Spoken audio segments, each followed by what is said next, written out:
오늘 출애굽기 5장 22절에 보면 이렇게 내용을 소개하고 있습니다. 주여, 어찌하여 이 백성이 학대를 당하게 하셨나이까? 어찌하여 나를 보내셨나이까? 이 탄식의 무릎은 하나님을 향한 행진의 첫 시도에서 멈춘 그 자리에 주저앉아 버린 이스라엘 백성들을 보며 모세가 하나님 앞에 고한 것입니다. 이스라엘 백성들은 하나님께 예배하러 광야로 나아가자 앞으로 하나님께서 우리와 함께 하시리라는 모세의 말을 믿음으로 받아들입니다. 그리고 움직인 것인데 처음부터 멈추고 만 것이에요. 모세와 아론은 바로에게 이렇게 청혼을 합니다. 우리가 사흘길쯤 광야에 가서 우리 하나님 여호와께 희생을 드리려 하오니 가기를 허락하소서. 그런데 바로는요 이런 발상 자체를 꾸짖습니다. 그리고 그들을 고역으로 더욱 지치게 만듭니다. 이스라엘 민족은 바로라는 방해자를 만나 행동의 첫걸음도 떼지 못한 채 그 자리에 주저앉게 됩니다. 소망에 부풀었던 마음이 낙심과 원망으로 변합니다. 이들의 낙심과 원망이 모세로 하여금 하나님께 탄식 섞인 질문을 던지게 하였습니다. 모세는 하나님과의 첫 대면에서 신앙의 첫걸음을 내디딜 때 분명히 방해자를 만날 것이라는 주의를 받게 되어집니다. 그러나 모세는 방해자가 어떻게 구체적으로 방해할 것인가에 대해서는 무지했어요. 그러므로 모세가 이스라엘 민족이 바로에게 방해를 받아 낙심과 원망 가운데 있을 때 그들에게 난관을 이겨나갈 길을 제시하기보다는요 도리어 하나님께 원망 섞인 질문을 하게 되었던 것입니다. 오늘날 성도들도 신앙생활에 방해가 있을 것이라는 사실을 잘 알고 있습니다. 그러나 방해의 구체적인 내용이 무엇인지 모르기 때문에 방해에 부딪힐 때 적절하게 대처하지 못하고 당황합니다. 그래서 결국은 신앙생활의 정진하던 것을 멈추는 경우가 종종 있습니다. 이스라엘 민족으로 하여금 신앙의 행동을 하지 못하게 하며 낙심과 원망에 빠지게 하던 자는 애굽왕 바로였습니다. 바로가 이스라엘 민족을 앞으로 나아가지 못하게 하고 주저앉게 만든 방해의 장본인이 바로였다는 거예요. 바로는 이스라엘 민족을 방해하기 위하여 그들의 마음 또 생활에 자극을 주기를 시작합니다. 그러면 오늘 본문을 통해 어떤 방법으로 간섭을 하고 있는지 또 깨닫고 또 교훈을 받으면서 우리는 잘 이겨낼 수 있는 은혜의 시간이 될 수 있기를 바랍니다. 첫째로 마음의 방해인데요, 8절의 말씀 보니까 또 그들이 전에 만든 벽돌 수요대로 그들에게 만들게 하고 감하지 말라. 그들이 게으름으로 소리질러 이르기를 우리가 가서 우리 하나님께 제사를 드리자 하나니, 이렇게 말씀하고 있어요. 여기서 우리가 생각해 보려고 하는 것은 그들이 게으름으로 라고 하는 바로 왕의 말이에요. 이 말은 하나님께 제사를 드리자, 곧 하나님께 나가자는 하나님을 향한 마음에 대하여 이스라엘 백성들이 생각하는 것과 바로가 생각하는 관점이 매우 다름을 보여줍니다. 이스라엘 백성들은 자기 자신들이 품고 있는 마음을 하나님께서 모세를 통해 주신 마음이며 벽돌을 굽고 바로의 명령을 준행하는 것보다 더 소중한 마음이라고 여겼습니다. 그러니까 하나님을 향한 마음에 최고의 가치를 두었다는 거예요. 누가요? 이스라엘 백성들이.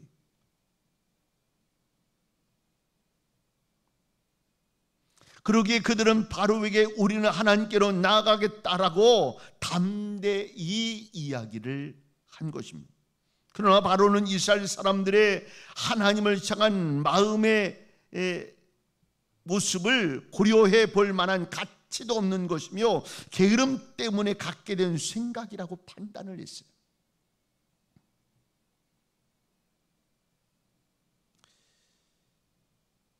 이 게으르다라고 하는 히브리 말은요, 라파라고 하는 말이에요. 근데 이 단어의 뜻은 뭐냐면 아무것도 아니다, 무익하다라고 하는 말이에요. 이스라엘 사람들이 좋게 여기지 않는 내용이 지혜로운 사람, 명철한 사람, 또 교만한 사람, 거만한 사람, 게으른 사람, 이런 모습으로 그들은 사람의 분류를 하고 있습니다. 이 중에 제일 최고의 모습으로 영광스럽게 생각하는 것이 뭐냐면 지혜로운 사람이에요. 그리고 가장 불명예스러운 칭호로 여기는 것이 게으른 사람이에요. 가장 무가치함을 드러내는 말이에요. 바로는 이스라엘 사람들에게 게으르다고 말을 하면서 그들의 마음에 들어있는 하나님을 향한 마음을 무가치한 것으로 정의하고 있다는 거예요. 왜 무가치하다고 합니까? 애굽에서 하루 몇 시간 일하면 좋은 벽돌을 만들고 그 벽돌을 생활의 도구로 얻는데 광야에 가서 예배하면 무엇이 나오느냐는 겁니다. 벽돌 한 장 안 나오는 그 일, 하나님을 향한 제사, 바로 그 일이 무가치하다는 거예요. 일상생활에 전혀 무익하다는 것입니다. 이스라엘 민족들이 이 제사를 드리러 광야로 나가지 않고 애굽 땅에서 벽돌을 구우면 당장 애굽의 현실의 생활에 큰 유익이 있는데 광야로 나가서 제사를 드리는 행위는 전혀 생활에 유익이 없다는 거예요. 벽돌을 굽는 일은 오늘날의 우리의 현실의 생활을 의미합니다. 우리는 바로의 말을 통해 사단의 방해가 어떤 것인지 분명히 알게 됩니다. 신앙생활이 나의 현실 생활에 무슨 가치가 있단 말인가? 나에게 무슨 유익을 가져다 준다는 것인가? 이런 회의적 질문이 생겨지기 시작합니다. 바로 이 마음이 사단이 주는 신앙의 방해 요소예요. 바로와 이스라엘 백성들의 신앙의 마음을 무가치한 것이라고 꾸짖었듯이 오늘날에도 사단의 존재는요, 하나님을 향하여 신앙의 마음을 품고 있는 그리스도인들에게 신앙이 현실 생활에 무슨 가치가 있느냐, 무슨 유익을 가져다 주느냐, 그것은 무익한 일이다라고 하며 방해하고 있다는 것. 우리를 향해 많은 사람들이 그렇게 손가락질합니다. 사람들은 자기가 행동하고자 하는 일의 가치를 먼저 따집니다. 그 가치의 기준은 철저히 현실적이에요. 이 일이 나에게 어떤 도움이 될까? 무슨 유익이 있을까? 어떤 대가를 얻을 수 있을까? 그 자체가 의미가 있고 내게 유익이 있을 때의 사람들은 시간과 노력과 물질을 투자합니다. 수고를 아끼지 않습니다. 그러나 가치가 없다고 판단되면 그 일을 포기하고 맙니다. 마찬가지로 오늘날 신앙생활을 하고자 하는 성도들에게 갑자기 신앙생활이 과연 나의 현실에 무슨 유익을 주는가 라고 하는 생각이 들 때가 있습니다. 예배 그렇게 열심히 참석하면 무슨 유익이 있는가? 무슨 대가가 있는가? 성경을 보고 기도하면 무엇을 얻는가? 하나님을 이렇게 사모한다고 해서 내게 이익이 무엇인가? 그러면서 즉시로 현실로 눈을 돌리게 됩니다. 지금 내 생활에 유익이 되는 것이 무엇이냐? 기다림의 여유가 없는 성도들의 모습인 것을 보게 됩니다. 사단도 그리스도인들에게 계속해서 공격을 합니다. 내가 열심히 예배 드리고 기도하고 성경 배우는데 열심히라고 해서 당장 현실로 나타나는 유익이 무엇이냐?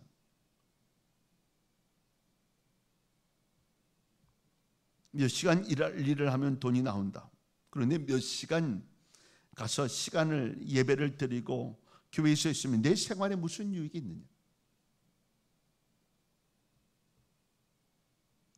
몇 시간 자고 나면 피로가 풀리고 건강한 몸으로 활동해서 더 잘 일할 수 있는데 피곤한 몸으로 기도하면 내 생활에 무슨 이익이 있느냐?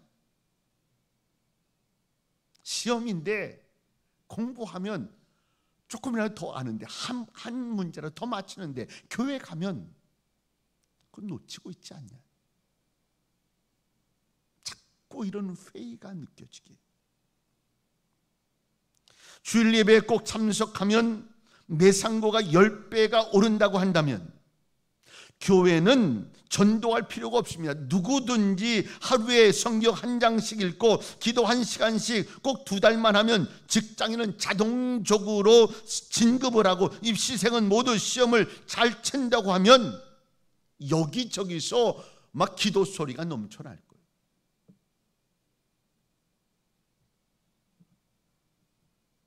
이처럼 이 세상 사람들 대부분의 가치의 기준은 생활 속에서 얻는 즉각적인 유익의 결과들에 집중되어 있다는 사실.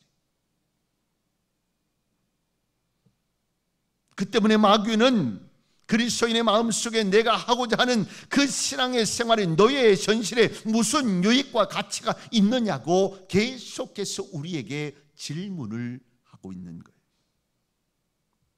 사실 이스라엘 백성들이 광야로 나가 하나님께 제사를 드린다 할지라도 벽돌 한 장 얻지 못하듯 신앙생활에서 즉각적으로 얻어지는 유익들이 있는 것은 아닙니다.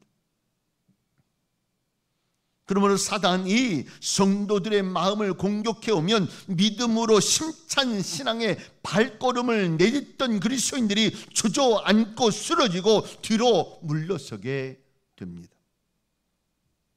여러분, 그러면 신앙생활의 가치가 뭡니까? 이 사실을 잘 알아야 돼요.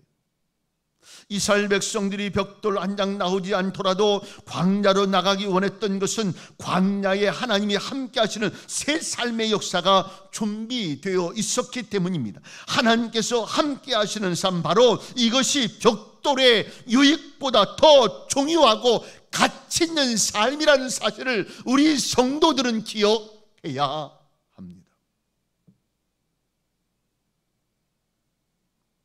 그리스도인들이 신앙생활을 통해 얻을 수 있는 최고의 가치는 창조주 하나님께서 함께 하신다는 약속입니다.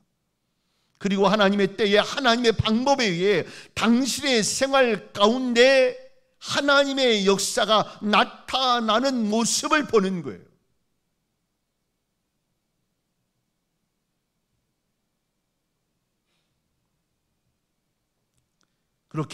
그러나 안타깝게도 사람들은 삶의 가치를 무엇을 얻느냐, 무엇을 소유하느냐, 어느 자리에 있느냐에 둡니다. 철저히 세상적인 가치관으로 사람을 평가하고자 합니다. 2000년에 예수님이 이 땅에 오셨을 때 이스라엘 백성들의 세상적 가치에 의하여 메시아를 기대했어요. 그리고 예수님을 바라봤습니다. 목수의 아들, 마구간에서의 탄생, 상상도 할 수 없는 세상적 가치였어요. 예수님께서 이 땅에 오실 때는 권력의 자리로, 영화의 자리로, 세상이 우러러 볼 만한 자리로 오실 것이라고 기대하고 있었다는 거예요.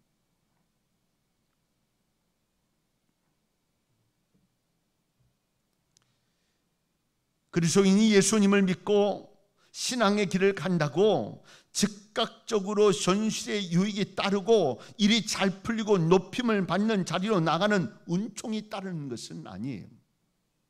오히려 현실적으로는 아무런 유익을 얻지 못할지도 모릅니다.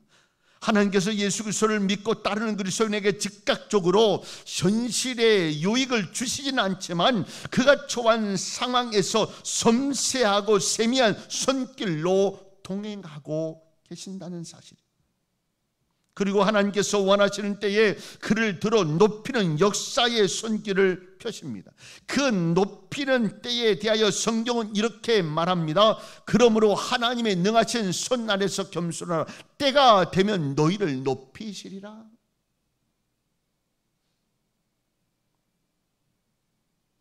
그러므로 신앙의 심찬 발걸음을 내딛는데 마음속에 신앙생활의 유익이 무엇이냐라고 하는 생각이 솟아오르면 즉시 사단의 방해의 화살임을 알아차려야 돼요.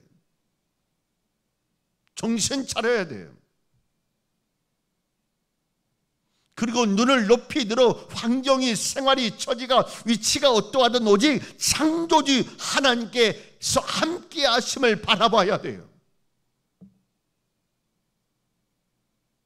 그리고 앞에 놓인 삶을 향해 하나님의 때에, 하나님의 시간에, 하나님의 방법으로 역사의 손길을 보리라 라고 외칠 수 있는 믿음의 외침이 있어야 합니다.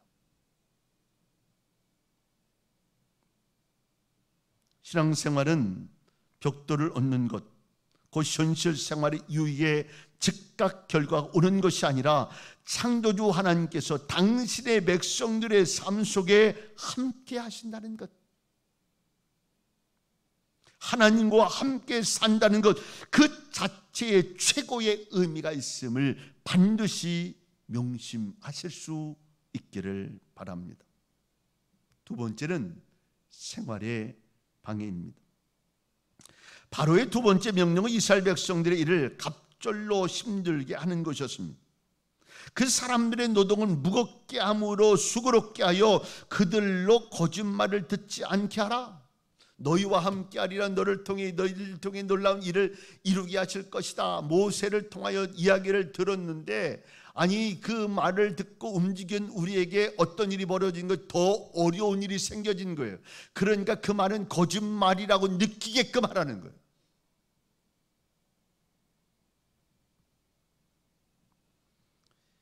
예전에 이스라엘 백성들에게 집과 진흙을 주고 벽돌을 만들려고 했는데 수고를 토하기 위하여 집은 주지 말고 사방에 흩어진 곡식 그루터기들을 스스로 주워다가 만들라는 것입니다. 짚을 주러 다니려면 시간이 많이 소요되는데 이스라엘 백성들에게 요구하는 벽돌량은 예전과 같습니다. 그리고 그들 독초가 이르되 너희는 집이 있을 때와 같이 그날의 일을 그날에 마치라 라고 이야기합니다. 너희들이 시간이 남으니까 여유가 있어서 생각할 시간이 있어 하나님께 제사를 드리러 가자는 마음을 가졌다는 이야기예요. 그는 이스라엘 백성들을 더 바쁘게 만들어서 하나님께 대한 생각을 행동에 옮길 수 없도록 했어요. 바쁘잖아요. 여러 가지 바빠요. 생각은 있어요. 늘 이렇게 얘기해요. 많은 사람은 생각은 있는데요, 목사님, 상황이 그렇지 않아요. 생각은 있어요. 하나님께 대한 생각은 있어요. 그런데 행동을 옮기지 못하게. 하나님의 구별하여 드리고 뭐 이런 생각 다 가지고 있어요. 그런데 현실에 부딪혀서 그렇게 하지를 못해요.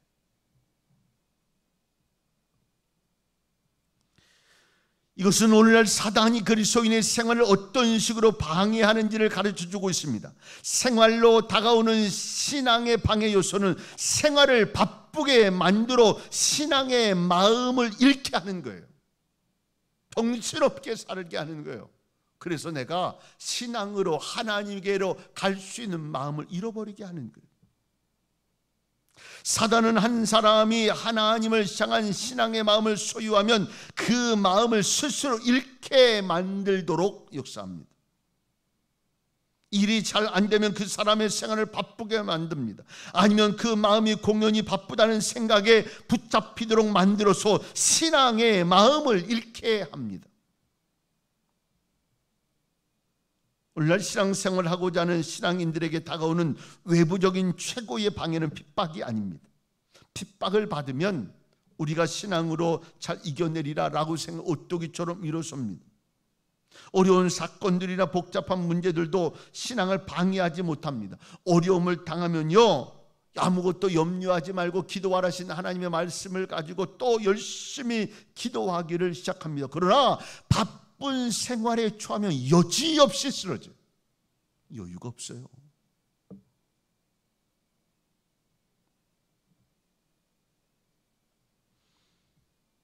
이 일을 마치고 신앙생활 열심히 해야지라고 하는 말이 입버릇이 되고 맙니다. 말만 하고 말아요. 일이 다 끝나고 나면 기도도 열심히 하고 봉사도 열심히 해야지라고 하면 1년 동안 기도 한 번 못하고 지나가는 사람들이 있어요.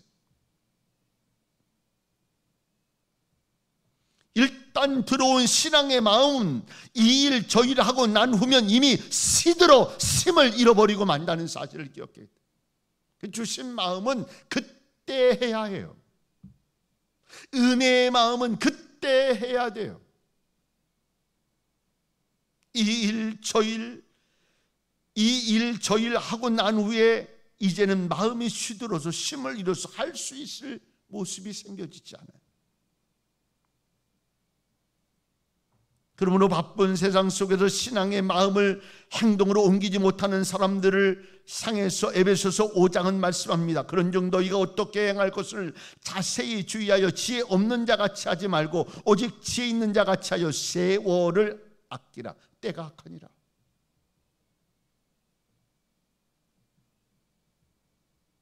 사단이 주는 신앙의 방해 요소는 바로 바쁜 마음과 바쁜 환경이에요.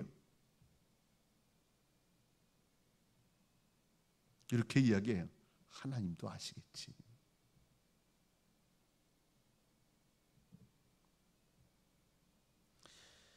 여러분들의 마음이 바쁘다는 생각으로 가득 차 있으면 바로 이것이 신앙의 방해 요소임을 깨달을 수 있기를 바랍니다. 그 바쁨 속에서 우선 해야 할 일이 무엇인지를 알아내시길 바랍니다. 자신이 맡고 있는 일들을 정리하며 신앙의 마음을 성장시키고 있는지 확인하실 수 있기를 바랍니다. 신앙의 마음은 현재의 놓인 자리에서 그 환경이 어떠하든 곧장 행동으로 옮기지 않으면 시들고 사라진다는 사실을 기억하실 수 있기를 바랍니다. 여러분들의 마음속에 싹 텄던 신앙의 마음, 곧 예배에 성실히 참석하고 기대에 열심을 내고 성경 말씀을 꾸준히 읽겠다는 마음들이 다른 일들로 인해 뒤로 미뤄지는 때는 없는지 확인하실 수 있기를 바랍니다. 무엇보다 가장 먼저 해야 할 것은요, 신앙의 마음을 행동으로 옮기는 것임을 명심하세요. 가장 먼저 해야 할 일은, 가장 중요한 일은, 가장 소중한 일은 바로 신앙의 마음을 행동에 옮기는 것입니다. 신앙의 실천을 최우선으로 하면 생활의 메인자, 환경에 끌려가는 자가 아니라 생활을 창조하는 자, 환경을 지배하는 자가 될 줄로 믿습니다. 말씀을 정리합니다. 하나님께서 성도들을 향해 이렇게 권고하십니다. 너를 향해 날아오는 마귀의 공격의 화살, 마음을 향한 화살과 생활을 향한 화살을 잊지 말라. 그리고 그 화살들을 꺾어 버려라. 그래서 하나님께로 나아가는 우리의 마음을 꺾지 못하도록 끊임없이 믿음의 자리에 나아가는 믿음의 사람들이 다 될 수 있기를 주님의 이름으로 축원합니다. 함께 찬양합니다.